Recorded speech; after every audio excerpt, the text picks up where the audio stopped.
Hello les amis, j'espère que vous allez tous très bien. Moi ça va bien, merci. Les puristes l'auront déjà reconnu. Vous voyez sur quelle machine je suis appuyé pour l'instant? Eh bien oui, c'est ma bonne et vieille VFR 1200 FDCT. Donc la belle petite machine qu'on a pris du temps ensemble à retaper. 33 épisodes si ma mémoire est bonne. Et c'est elle qui avait fait que j'avais pris l'initiative de créer la chaîne Bricoleur et Cagnac pour vous montrer en détail comment j'allais procéder pour refaire cette machine qui, je le rappelle bien sûr, était normalement définitivement déclassée. Hein. Il y avait pour plus de 8500 € de dégâts. Donc je vous rappelle que j'avais eu un grave accident, j'avais fait des tonneaux avec le véhicule.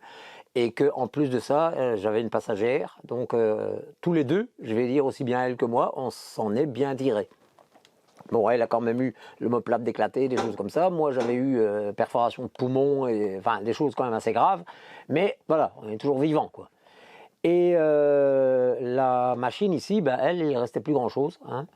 Et justement, donc ça m'avait donné l'idée de la refaire et de vous présenter toutes les vidéos pas à pas de tout ce que j'allais faire sur cette merveilleuse machine, parce que pour moi c'est quelque chose de merveilleux, la VFR 1200.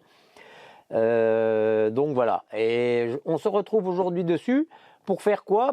Ici j'atteins 70 000 km, donc 70 000 km pour mes amis français, et j'avais déjà fait un tout gros entretien complet, mais quand je dis complet, vous me connaissez maintenant, c'est vraiment complet. Donc ici, qu'est-ce que je vais faire? Je vais changer les plaquettes de frein avant, changer les plaquettes de frein arrière. Normalement, je pense aussi, c'est changer les plaquettes du frein à main arrière, parce que oui, il y en a peut-être qui vont faire qu'est-ce qu'il raconte, un frein à main sur une moto? Oui, bien sûr, je rappelle, c'est une DCT, donc c'est une automatique, donc il n'y a pas possibilité de la laisser en vitesse quand elle est à l'arrêt. Donc si vous la laissez dans une côte comme ça, sans tirer le frein à main qui se situe ici, au revoir, hein, elle redescend toute seule. Voilà. Même chose également que si vous êtes en panne de batterie, vous pouvez pousser pendant des kilomètres et des kilomètres et vous ne saurez jamais enclencher une vitesse pour essayer de la démarrer. C'est kiff-kiff et bourricot comme on dit. Hein. Donc ça ne marche pas non plus. Donc il vaut mieux toujours avoir une bonne batterie. Et pour ça, j'en profite, je fais un clin d'œil à mon ami de chez Batterigo, qui lui est toujours là pour nous aider et qui est un sponsor principal de la chaîne et qui bien sûr est toujours là et qui nous avait fourni bien sûr une batterie neuve aussi pour cette machine et qui donne toujours des pourcentages. Vous avez toujours des pourcentages de remise avec des codes promo en dessous de la vidéo. J'en profite également pour refaire un petit clin d'œil aussi à Sylvain de chez monoutillage.com qui donne aussi 11% de remise avec un code promo qui est en dessous de la vidéo également. Et aussi à mon ami Evan, donc GLB, Gaillard le Bricoleur, chez qui je prends différents produits dont le P18, l'XR1 et toutes les choses comme ça. Voilà. Et d'autres amis également aussi comme Fab B, La Boiserie, maintes et maintes, Rock'n'Roll, Garage Bagnole et Rock'n'Roll. Qu'est-ce que j'ai encore? Frédéric Sapa, j'en ai plein. Boule, mon ami Boule, ah oui, je vais faire un clin d'œil. Donc énormément d'amis, je ne saurais même pas tous vous les citer tellement que je vais dire, les youtubeurs entre nous, soit on s'aime, soit on s'aime pas. Donc soit on a affaire à des gars qui se tirent dans les pattes, et ça, je vois pas trop l'intérêt, hein, parce que bon, si chacun a ce qu'on appelle sur YouTube, chacun a sa petite niche, donc c'est-à-dire son petit créneau sur lequel il travaille. Moi ici à l'origine, vous voyez bien que c'est de la mécanique moto essentiellement, mais je fais de la mécanique auto aussi. Et c'est pas pour ça que je vais aller dénigrer par exemple mon ami Boule ou mon ami Garage Bagnole et Rock'n'Roll ou quoi que ce soit. Non, loin de là. Chacun a ses méthodes de travail et chacun travaille comme il se doit et chacun arrive de toute façon à de bons résultats. Voilà. Donc moi je pense qu'il y a cette place pour tout le monde et qu'il vaut mieux serrer les mains, serrer les coudes aussi, c'est plutôt ça, serrer les coudes et serrer la main. Oui. Et on s'en trouvera mieux, tout le monde s'en trouvera aussi bien l'un que l'autre. Voilà. Tout le monde s'y retrouve, pour moi, comme ça. Et en plus, on se partage les abonnés qui peuvent être intéressés. Par exemple, si vous prenez Fab B, lui, il travaille sur des BM. Il a une BM E30 qu'il a refait, le 36, je pense aussi, une 92, donc 92. Tout ça, ça peut être intéressant. Moi, je n'ai pas ça. Voilà. Donc, à avoir de multiples chaînes comme ça dans votre panel, ça vous permet d'avoir pas mal de choses. Ici, tous les produits que moi j'utilise, dont beaucoup de produits qui viennent de chez Gaillard le bricoleur, ils ont été mis en test avec des vidéos qui prouvent les produits, les tests des produits. Vous pouvez aller les voir également.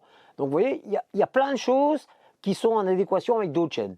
Donc voilà, et pour ça, je redis un grand coup de chapeau à tous mes autres amis youtubeurs que j'embrasse bien fort et courage encore à eux, que tout continue toujours dans le bon sens, parce qu'ils m'ont dit la même chose à moi quand j'ai débuté, parce que je croyais jamais arriver à un tel nombre. On a dépassé plus de 700 et des 1000 vues, je pense, alors qu'il y a 3 ans de ça, j'avais du mal, j'avais peur d'arriver à mes premiers 1000 abonnés, je n'allais pas les avoir. Maintenant, je suis pas loin de 8000. Donc, je suis vraiment content, grâce à vous, justement, grâce à vous qui me suivez et qui me faites plein de compliments sur la méthode de travail, la méthode que j'explique aussi. Donc, ça fait toujours grandement plaisir. Voilà. Bien évidemment, au cas où vous tomberiez éventuellement sur la chaîne et que vous n'y êtes pas encore, n'hésitez pas, cliquez sur le petit bouton s'abonner. Vous cliquez également sur la petite cloche à côté qui sert, parce que je l'explique, parce que beaucoup de gens me demandent pourquoi cette petite cloche. En fait, la petite cloche, c'est bien de s'abonner à la chaîne, mais si vous ne cliquez pas sur la cloche et après mettre un petit V pour cocher toutes les vidéos, vous ne serez pas prévenu des vidéos qui vont arriver de la personne chez qui vous vous êtes abonné. Tandis que si vous cliquez sur toutes les vidéos de la petite cloche, à chaque fois qu'une vidéo de cette personne sera publiée, vous aurez une notification. Voilà à quoi sert la petite cloche. Et après, bien sûr, le petit pouce bleu, qui là, il sert bien sûr dans un premier temps pour remercier le youtubeur qui a fait la vidéo gratos pour vous aider. Donc ça, c'est toujours bien aimable, et bien gentil, c'est très gentil de votre part. Mais surtout aussi, ça sert dans l'algorithme de YouTube pour faire mettre la vidéo en premier plan dans le mode de recherche lorsqu'on recherche quelque chose sur YouTube. Voilà. Donc voilà un petit peu le principe. Écoutez les amis, je pense que j'ai papoté déjà pas mal, parce que oui, j'ai une grande langue, je sais. Mais bon, il y en a qui aiment bien. Attention, je reste dans le correct, parle pas d'autre chose. Quoique. Et donc, sans plus tarder, on va passer donc à l'entretien, donc la vidange, donc la vidange de la moto, ici. Une vidange avec l'additif de MCR X1R qui est dedans. Pourquoi j'ai mis cet additif? C'est très simple. Moi ici, à l'origine, on appelle ça une boîte clutch. Clutch, pourquoi? Dû au bruit. Donc c'est une boîte qui s'enclenche automatiquement, puisque c'est une boîte automatique, et lorsqu'elle s'enclenche, elle fait clutch. On l'entend, elle fait un gros clutch, comme les boîtes manuelles, enfin pas manuelles, mais les boîtes mécaniques normales des BM.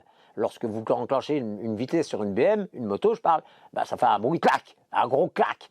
Je peux vous certifier qu'avec l'additif de chez MCR, le X1R, le passage de mes vitesses, je ne les entends plus. Si vous avez suivi les vidéos, il est passé une K1200 LT ici où j'ai fait un gros entretien dessus. J'ai mis le même additif dans le moteur et dans la boîte de vitesse, parce que ce sont deux huiles différentes de la boîte et du moteur. C'est pas dans toutes les motos pareilles, mais celle-là, oui.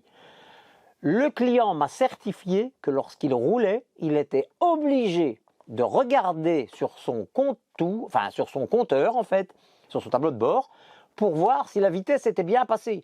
Parce que le fait d'aller effleurer son changement de vitesse, il ne savait pas savoir si sa vitesse était passée ou pas, du fait qu'il n'entendait plus rien. Il n'y a plus aucun bruit. J'ai mon ami Eric également qui a une GS 1200, on a fait le même traitement, pareil, il me dit je n'entends plus le moindre bruit. Si vous avez suivi aussi les tribulations de la Goldwing, vous avez vu que sur la Goldwing 1800, lorsque j'ai démonté tout le moteur, lorsqu'on l'a remonté, on a fait un traitement. Le client, donc mon ami Seb, que je salue, m'a dit je ne reconnais plus ma moto. Je ne reconnais plus ma moto. On a fait un traitement aussi bien de nettoyage dans les injecteurs et tout ça, qu'un traitement anti-friction dans la boîte et le moteur. Il m'a dit je ne reconnais plus du tout ma moto, on dirait une nouvelle, alors qu'elle était de 2001. Donc, ça veut dire que c'est bien quand même, tout ce que je vous dis, ne sont pas des paroles en l'air. Les additifs fonctionnent très bien. Ce ne sont pas les additifs qu'on trouve en grande surface. Voilà. Donc maintenant, c'est tout, je le dis, j'en ai assez parlé. On va passer au boulot, donc on va faire la vidange avec un additif et on va remplacer toutes les plaquettes de frein avant, arrière et frein à main. Allez les amis, on est parti, suivez-moi. Go!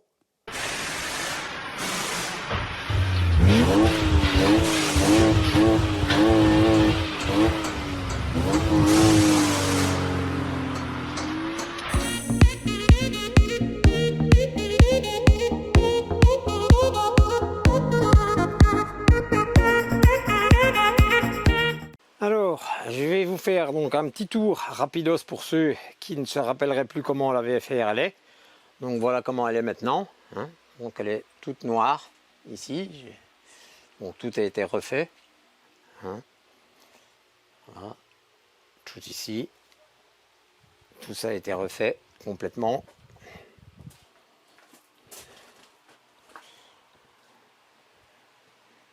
Voilà. Voilà. Donc, vous voyez que ça n'a jamais bougé, tout ce que j'ai refait. Alors, qu'est-ce qu'on va faire? Eh bien, on va remplacer les plaquettes avant droite ici, les plaquettes avant gauche ici, les plaquettes arrière ici et les plaquettes de frein à main qui se situent là en dessous. Voilà. En faisant un réglage, parce que là il y a un petit réglage manuel à faire sur la plaquette de frein à main. Et alors, on va faire une vidange. Et pour la vidange, eh bien là, on travaille ici. Je vais essayer de vous montrer ça comme ça. Donc, voilà, on travaille en dessous. Hein, et le bouchon de vidange, il est juste ici, au début, vous voyez, au bout de mon doigt. Voilà. Et j'ai laissé tourner la moto un quart d'heure pour que l'huile soit bien chaude. Donc on va vidanger ça ici. Avant de vidanger, on ouvre toujours le bouchon de vidange ici, que ce soit pour n'importe quoi. Hein. Il faut toujours ouvrir le bouchon de remplissage avant de défaire celui de vidange. Pourquoi? Parce que si vous vidangez et que vous ne savez plus le remplir, vous êtes mal. Donc après, voilà, on dévissera celui-là, on laissera goûter ça comme il faut.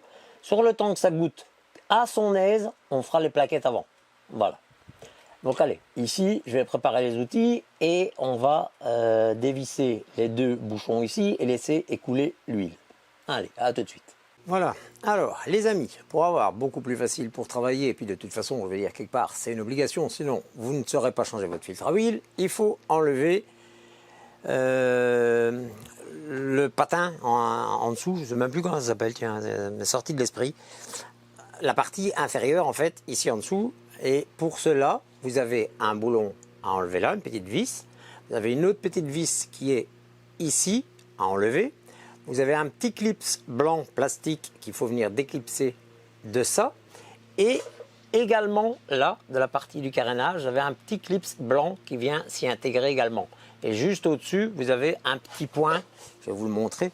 Voilà, le voilà ici. Donc, vous voyez, le petit clip, il vient se mettre là-dedans. Et là, vous avez un petit caoutchouc qui vient contre votre carénage. Voilà. Donc ça, c'est la partie par là. Et de ce côté-ci, ici, vous devez ouvrir la partie qui est ici, qui sert généralement pour remplir votre bouchon, remplir votre bocal d'eau de niveau de refroidissement. Donc vous enlevez cette partie ici, ça se déclipse, puisqu'il y a un petit caoutchouc ici. Vous enlevez la petite vis qui se situe ici, et vous enlevez la petite vis qui se situe là. Et là, vous avez toute la partie ici, zut, je n'arrive plus à revenir sur le nom, c'est fou quand même. Vous arrivez à enlever toute cette partie ici, parce que vous avez votre filtre à huile qui est là. Donc, au milieu, si ma mémoire est bonne, ça devait être du 17. Donc, vous voyez que j'ai dû enlever ici la vis de remplissage. Donc, ici, je pense que ça devait être du 17. Et après, là, vous avez le choix pour les différentes clés pour enlever le filtre. Donc, ici, je pense que c'est du 60... Je dis pas de bêtises, 65-67. Ouais, il est écrit dans le fond, mais bon, vous ne le verrez pas. Donc 65-67, c'est les références pour ces filtres à huile là. Mais vous allez voir que je vais remettre un filtre à huile qui a exactement les mêmes caractéristiques, mais je vais mettre un filtre à huile de la même marque, mais à la seule différence, c'est que sur ce filtre, il y a directement déjà un pas où on peut venir mettre une clé de 17 dessus, qui est beaucoup plus simple, je l'avoue, que de se trimballer avec tout un coffret, avec toutes des cloches comme ça pour différents filtres. Alors que si vous achetez le filtre avec directement la petite embase pour mettre une clé dessus, c'est beaucoup plus simple. Et donc ça, j'irai le chercher et lorsqu'on va le remettre, je vous le montrerai. Voilà. Alors, il ne faut pas oublier non plus que sur cette machine-ci, étant une DCT, normalement, une fois tous les, et je pense que c'est tous les 3 entretiens, tous les 3 gros entretiens, il y a le filtre à huile ici de l'embrayage qu'il faut changer. Donc c'est une sorte de cartouche comme ça ici qui vient se changer également. Ça c'est un filtre aussi, mais il ne doit pas être changé en même temps que votre filtre à huile ici. Tous les 2 ou 3 entretiens, c'est largement suffisant. Voilà. Donc on va faire ce que je disais tantôt, on va ouvrir la petite vis, on va laisser s'écouler ça comme il faut, après on enlèvera le filtre ici, et en attendant, on va s'occuper de refaire les plaquettes ici à l'avant. Donc je fais pisser l'huile et on se retrouve après sur les disques avant. A tout de suite. Alors les amis, donc voilà, le filtre à huile est déposé. Alors ce que je voulais vous montrer, c'est ça, justement. Donc comme je vous disais, voilà, ça c'est l'ancien filtre. Donc un filtre tout à fait conventionnel. Hein. Et bien moi maintenant, je vais remettre des filtres comme ceci. Donc en fait, c'est exactement la même référence. Hein. Donc moi je prends toujours de l'Iflo Filtro. Et la référence de celui-ci, vous pouvez voir, c'est un HF 204. Celui-ci, c'est un HF 204 également, mais RC, qui veut dire Racing. Et pourquoi ils mettent ça ici? C'est tout simplement parce que en course, c'est beaucoup plus rapide de démonter, puisqu'il y en a déjà l'embase ici. Il suffit de prendre une clé de 17 et vous savez directement le mettre sur votre filtre. Voilà. Et vous savez directement le démonter. C'est plus simple. Il ne faut pas avoir tout un coffret de cloches comme ça. Donc, moi, à partir de maintenant, je vais mettre ce genre de filtre qui est exactement la même chose, hein, puisque c'est la même marque, je vous dis, voilà, mais qui est le système Racing avec l'embase déjà ici dessus. C'est plus simple, voilà, plus simple pour venir resserrer le tout. Il suffit de prendre une bête petite rallonge, une clé dynamo et voilà. Alors, pour info, les filtres, ils se serrent à 26 Nm. Et la vis de vidange en dessous, elle se resserre à 29 Nm. Bien sûr, on met un nouveau joint cuivre, bien évidemment. Et on regarde ici, sur le bouchon à remettre au-dessus, si notre joint torique est toujours bon. S'il est bon, c'est OK. De toute façon, on le voit ici, si on a de l'huile un petit peu partout, si ça commencerait à sointer ou à transpirer légèrement, là on remplace le joint torique. Si on n'a rien du tout, ce n'est pas nécessaire, on peut réutiliser le même joint. Voilà. Donc ici, je vais nettoyer, voilà, comme d'habitude, les bons jours des toutous. Donc je vais nettoyer tout ça avec du nettoyant de frein, je remonte mon filtre, je les serre comme je dis, je serre ma vis de vidange et après on se retrouve pour la remise sous huile avec l'additif. Allez, à tout de suite. Alors les amis, voici venu le moment fatidique du fameux remplissage. Alors, à savoir que dans cette moto-ci, on met pour un entretien normal 3,9 litres. Donc plus ou moins 4 litres avec un changement de filtre. Et ça peut aller jusqu'à 4,9 litres si jamais on ouvre le moteur et qu'on désassemble tout et qu'on doit tout remettre. Donc on va se baser sur 4 litres d'huile. 4 litres d'huile. Le MCR X1R c'est 5%.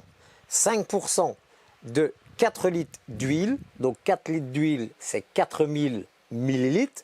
5% de 4000 millilitres, cela fait 200 millilitres.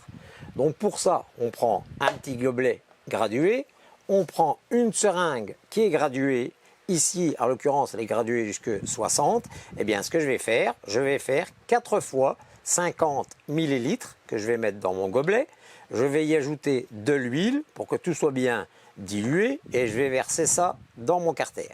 Donc je répète, 5% d'additif, donc 5% de 4 litres d'huile. Donc on fait 4 litres, on les met en millilitres, ce qui fait 4000 millilitres. 5% de 4000, ce qui fait 200 millilitres. On mesure les 200 millilitres avec une seringue, on mélange ça avec un peu d'huile, que l'on mesure bien sûr. Hein. Il ne faut pas faire, attention, ne vous trompez pas, ne faites pas les 4 litres d'huile plus les 200 millilitres. Non, non, les 200 millilitres, ils font partie des 4 litres d'huile pour le niveau. Hein. Donc quand vous aurez fait votre niveau, il faut quand même que votre jauge ici, elle tombe légèrement en dessous du maximum. Ne jamais mettre au-dessus du maximum. C'est pas bon pour un moteur. Ça monte en pression à l'intérieur, c'est pas bon pour les joints. Donc toujours légèrement en dessous, moto bien verticale. Donc qu'est-ce qu'on fait? On fait notre mélange, on en met un petit peu, on fait tourner le moteur 1 minute, on le rééteint, on attend que l'huile redescende et on vérifie son niveau. Donc ici, moi, je fais mon mélange. Donc 200 ml de X1R MCR pour 4 litres d'huile. Je fais mon mélange. Je vais déjà mettre un bon litre d'huile avec les 200. Je mets ça dans mon bloc et puis je viens adjoindre pour essayer d'arriver aux 4 litres. Et je regarderai ici où est-ce que j'arrive exactement. Mais normalement, je suis quasi sûr que mon bilan de 4 litres va y passer parce que bon, pas la première fois que j'ai fait ma vidange. Allez, c'est parti. Je fais mes mélanges et puis on va regarder au niveau. À tantôt. Voilà les amis, donc la moto a tourné pendant une trentaine de secondes et puis je l'ai coupé. Maintenant je laisse le niveau descendre. On va s'occuper des freins avant. Pour enlever les plaquettes, il suffit tout simplement de dévisser les deux petites vis que vous avez ici avec un Torx. Donc moi je les avais déjà décalées avec un Torx. Non du tout, absolument pas, c'est pas du Torx, c'est du Allen, donc du BTR, du 5. Vous enlevez les tiges ici. Donc, hop, comme ceci, je vais tous l'avoir. Hop, voilà, et le ressort se barre. Voilà, donc c'est une tige comme ça, hein, qu'il faudra bien nettoyer et remettre en place. Et vous avez la même chose pour le ressort du dessus qui tient la petite plaquette du dessus. Parce que je vous rappelle qu'il y a 6 pistons par étrier, dont une partie qui va à partir du frein arrière, donc qui est commandé à partir de la pédale du frein arrière, puisque nous sommes sur le système de freinage, je ne sais plus le nom, BTS, je ne sais plus trop, il va falloir que je regarde parce que je ne l'ai plus, hop là, mon truc qui vient de se barrer, donc voilà, ici. Alors maintenant, qu'est-ce qu'il va falloir faire? C'est écarter légèrement, soit avec un petit, n'importe quoi, on écarte légèrement, voilà, entre les deux plaquettes pour avoir un petit peu de jour, voilà, et ce qui nous permet de retirer après nos plaquettes, mais bon, il faut les écarter encore un tout petit peu et comme ça je vais savoir les retirer et après remettre les nouvelles. Donc je vais rechercher mon ressort, je vais enlever les plaquettes, je vais vous montrer l'état des plaquettes et après on regardera ensemble pour leur montage. Allez, à tout de suite. Alors, revoilà les amis. Alors autant pour moi, parce que ce que je vous ai dit est une bêtise, il ne suffit pas que d'enlever ça. Je me suis trompé de moto. Celle-ci, il faut absolument défaire l'étrier, parce que les plaquettes ne sortent pas de l'étrier. Vous voyez, j'ai beau tirer dessus, ça ne sort pas. Donc on va enlever ça. Donc il faut une douille de 14. Sans dire de bêtises. Voilà, ouais. Alors on prend un petit bras de force, comme ça on a plus facile. Voilà. On enlève les deux vis de part et d'autre de l'étrier, donc ici et là, et on va enlever notre étrier complètement et les plaquettes vont tomber, mais de ce côté-là, et non pas du côté intérieur comme je le pensais. Alors, ces deux vis-ci, ceux que je suis en train de démonter ici, il est préférable de les remettre avec un peu de frein filet bleu.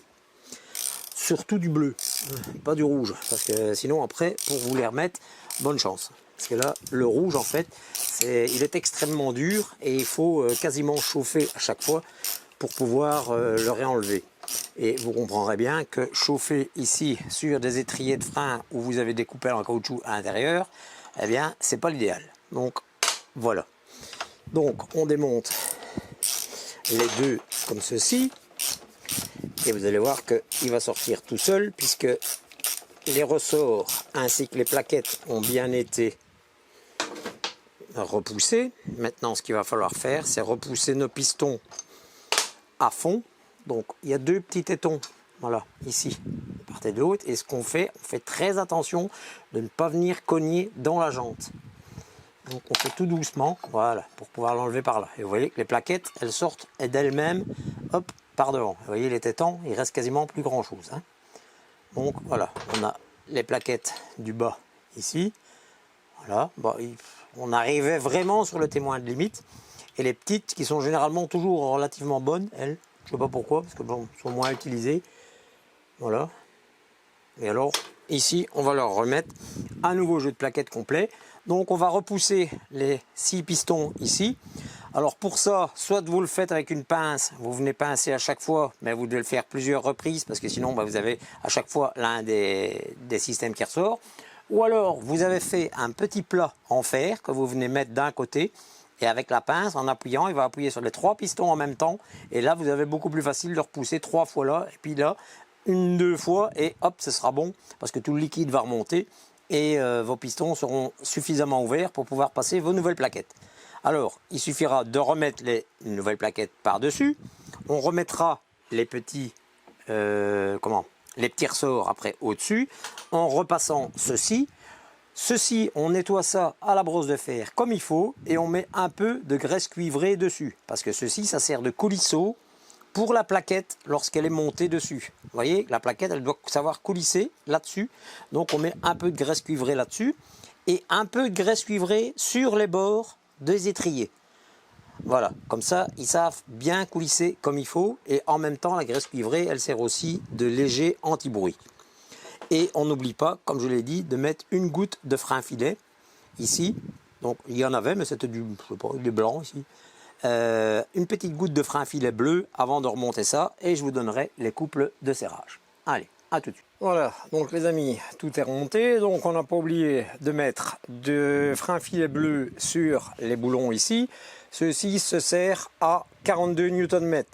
Ce sont des gros boulons qu'il faut bien venir serrer. C'est ceux qui tiennent complètement votre système de freinage, cylindre de frein. Je vais y arriver parce que bon, c'est le système de freinage CBS. Voilà, ça m'est revenu. C'est le CBS.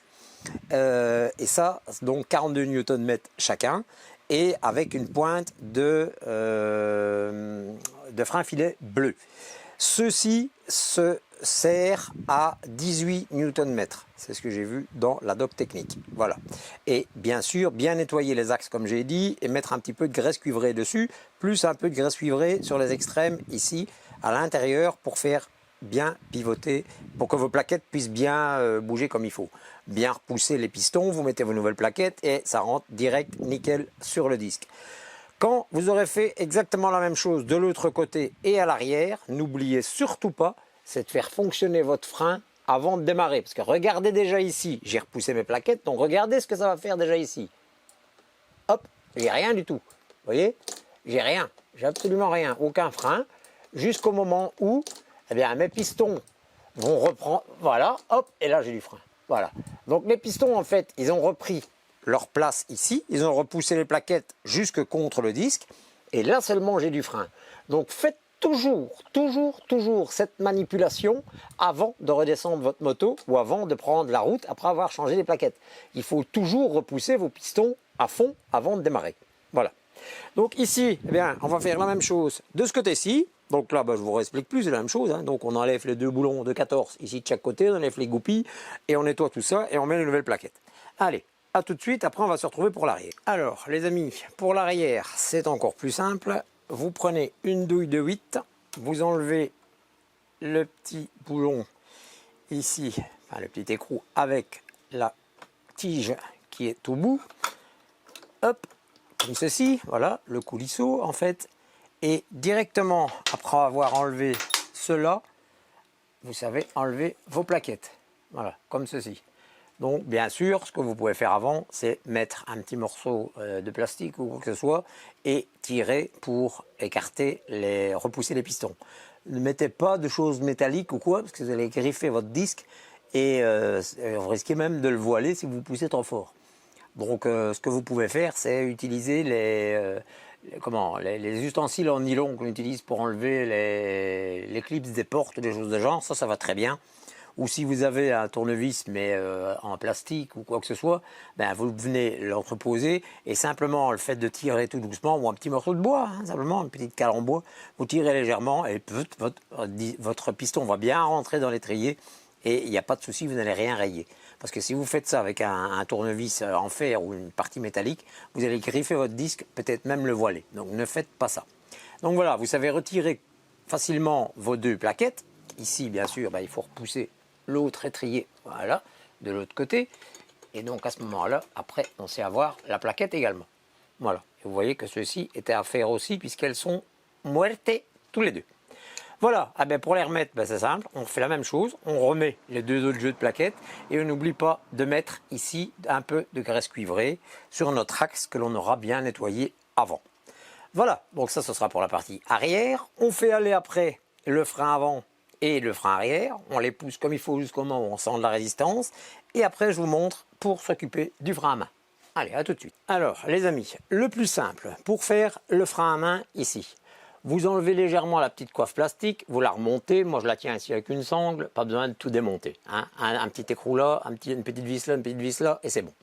Alors, le plus simple, c'est de venir démonter complètement l'étrier. Donc, vous avez deux longs boulons de 12 à venir enlever. Et là, vous allez avoir tout l'étrier complet qui va partir. Et je vais vous expliquer pourquoi c'est le plus simple. Voilà, l'étrier tombe et hop, voilà. En fait, vous avez ici deux petites vis à laine qu'il faut enlever pour pouvoir enlever les deux plaquettes qui sont situées ici, puisque les deux tiges viennent comme ça. Si vous essayez d'enlever ça directement là, avec de l'autre côté l'échappement et le disque et tout, vous allez en chier les barres. Alors le plus simple, c'est de tirer ça, et puis on va, c'est enlever le câble ici, voilà, tout simplement, comme ceci. Et on va aller mettre cette pièce-ci dans un étau, tout simplement, où on va pouvoir travailler tranquillement pour pouvoir, voilà, vous voyez, voilà, l'enlever, pour pouvoir enlever nos plaquettes, donc enlever les deux trucs ici, remettre les deux plaquettes, et puis on revient ici et on refait machine inverse. Donc on remet simplement le câble dessus, on repasse le tout, et on effectuera le réglage avec la vis ici. Donc on desserre le contre-écrou ici, on visse cette vis qui va rapprocher la première plaquette. Donc cette plaquette-ci à l'intérieur qui va la rapprocher contre votre disque. Et après, vous testez avec votre frein à main qui est au guidon pour voir, pour avoir, comment est-ce que je veux dire, la course nécessaire pour avoir le blocage de votre roue. Et quand c'est bon, là, vous venez resserrer votre contre-écrou. Donc ici, on va changer les plaquettes et après, on repasse au remontage et on regardera au réglage. Allez, à tout de suite. Les amis, donc voilà. Lorsque vous revenez d'avoir mis ça sur votre étau, voilà ce que ça donne. Donc en fait, vous devez, c'est dévisser l'écrou ici pour pouvoir faire pivoter ceci, la vis ici au milieu, qui est en fait une sorte de vis sans fin et qui vient pousser un petit piston qui pousse cette plaquette-ci. Donc, si je fais tourner ceci dans ce sens-là, vous voyez que la plaquette, elle avance vers moi, ici. Donc, ce qu'il faut faire, c'est qu'il faut le dévisser complètement à fond pour que, lorsque vous venez placer votre plaquette, voilà, ici, il est à fond, la plaquette soit complètement à fleur de la fixation de l'étrier. Ce qui va permettre d'avoir largement la place pour passer votre disque ici. Voilà. Après, on effectuera le réglage. Donc, quand vous avez fait ça et que vous avez bien remis vos deux petites tiges ici avec de la graisse cuivrée et une petite pointe de loctite bleu ici dessus, là, on va venir maintenant, c'est remettre la partie ici. Donc ça, c'est relativement simple puisqu'on regarde, ça vient plus ou moins se clipser. On se fout pas mal d'où ça va se mettre puisqu'on fera le réglage après. Hein. Donc voilà, on le met comme ça. Donc on met la petite tutute dans le bas ici. Voilà, comme ça. Et après, on vient passer, bon, je suis peut-être hors champ, peut-être possible. Donc, on vient passer tout le ressort en dessous. Désolé si je ne suis pas pile poil devant, mais voilà. Voilà ce que ça donne. Attendez, je vais bouger un petit peu la caméra. Voilà, voilà ce que ça donne. Donc, comme ceci, ici, vous voyez? Voilà. Et alors, comme ça, ici, eh bien, on va mettre les plaquettes bien écartées. Et comme ça, on peut les repositionner ici derrière. Et normalement, ça devrait passer avec le disque et on devrait pouvoir après refixer l'étrier et après seulement lui faire son réglage. Alors là, on est un peu à l'aveugle parce que je ne vois pas trop où je suis. Ouais, là c'est bon. Je ne vois pas trop où je suis. Donc, je vais dire, c'est au pouf. Je pourrais tomber pile poil dans l'emplacement pour que le disque puisse passer parce que là, je ne vois rien du tout. Je ne sais pas où je suis parce que j'ai l'étrier qui est pile poil juste devant moi. Donc je ne sais pas trop où je suis là. C'est pas évident parce qu'on ne sait pas trop mettre les mains. Il n'y a pas trop de place. Donc là je sens bien que c'est bien écarté. Ah mais je suis trop loin, d'accord. Ouais. J'étais bien trop loin. Enfin bref, bon, vous avez compris. Hein. Donc ce qu'il faut faire maintenant, c'est bien écarter. Bien laisser. Ah bah oui, ça, voilà. Moi je pensais le mettre là. Non. Donc il faut écarter comme il faut les deux plaquettes, pouvoir mettre votre disque bien au milieu, et puis on vient refixer l'étrier ici avec les deux écrous de 12 avec une pointe de loctite bleu, et après on se retrouve pour le réglage. Allez, à tout de suite. Voilà. Alors, maintenant que l'étrier est remis en place et tout ça, on vient reclipser donc notre petite patte dans son encoche bien, donc plus ou moins, vous voyez comment je vais dire, la position, hein, donc c'est plus ou moins vers 19h, voilà, vers 19h. Et là, on va venir rapprocher, donc on desserre le contre-écrou, on vient visser la vis ici qui fait rapprocher le piston contre le disque, et on vient essayer le frein à main, donc à la commande, pour voir s'il est dur ou pas. Donc, je l'actionne, voilà. Ici, il est relativement dur, donc je sens qu'il est dur pour arriver au bout, donc ce qui veut dire qu'il freine bien. Voilà. Donc vous le voyez actionner normalement, d'en bas vous le voyez un petit peu bouger. Voilà. Maintenant, si on estime qu'il est un peu trop fort, eh bien on vient desserrer un tout petit peu le milieu ici, et on vient serrer le contre-écrou pour l'empêcher de bouger. Et donc de ce fait-là, eh bien là, on aura un petit peu d'aisance, je vais dire, sur notre piston. Et hop, voilà. Donc c'est une clé de 12, normalement, pour venir faire le serrage. Et donc maintenant, je vais essayer pour voir ce que ça dit ici. Oui, voilà, ça serre bien. C'est pas trop dur, c'est pas trop mou. Ça va bien. Donc, ce qui veut dire que c'est bon. Normalement, ça ne touche pas le disque. Donc, le meilleur à faire, c'est ici, c'est parce que je ne l'ai pas mis, mais c'est de mettre la béquille centrale et puis de faire tourner la roue et de regarder si votre roue, elle tourne comme il faut, dans le vide, donc s'il n'y a pas de frottement. S'il y a un léger frottement, vous dévissez légèrement le milieu ici pour retirer, pour éviter d'avoir les plaquettes qui soient trop près du disque. Voilà. Allez, on va se retrouver, donc je remonte ça, je remonte le nez du dessous de la machine et on se retrouve tout de suite après pour le débrief. A tout de suite. Et bien voilà les amis, c'est terminé, donc petit débrief comme j'avais prévu. Et ben voilà, j'espère que ce petit déjà vu, on va dire, lorsqu'on était en train de refaire la moto, on a fait les freins, donc c'était déjà passé une fois. Mais ici voilà, bon, j'espère que ça aura pu aider quelques-uns d'entre vous. Donc, plaquette avant, les deux disques, plaquette arrière c'est très facile, vous avez vu, il suffit de la reclipser les autres dedans. Le frein à main, parce que c'est une DCT, et la vidange avec l'additif. Voilà, avec le changement du filtre à huile. Donc rien de compliqué, un petit entretien. Prochain entretien, ce sera normalement dans 12 000 km, puisque c'est tous les 12 000 chez Honda. Donc là, ce sera un petit peu plus gros, ce sera avec le filtre à air et tout ça. Voilà. Donc j'espère que cette vidéo vous a plu, qu'elle vous sera utile. Vous le partagez à votre guise sur les réseaux sociaux. Vous nous retrouvez également sur le groupe Facebook de Bricoleur à Cagnac, où là il y a des discussions sur toutes les résolutions de vos problèmes mécaniques. Vous saurez nous retrouver aussi sur Instagram. Et donc moi je vous donne rendez-vous pour de prochaines vidéos, dans de prochaines aventures. Allez, salut salut!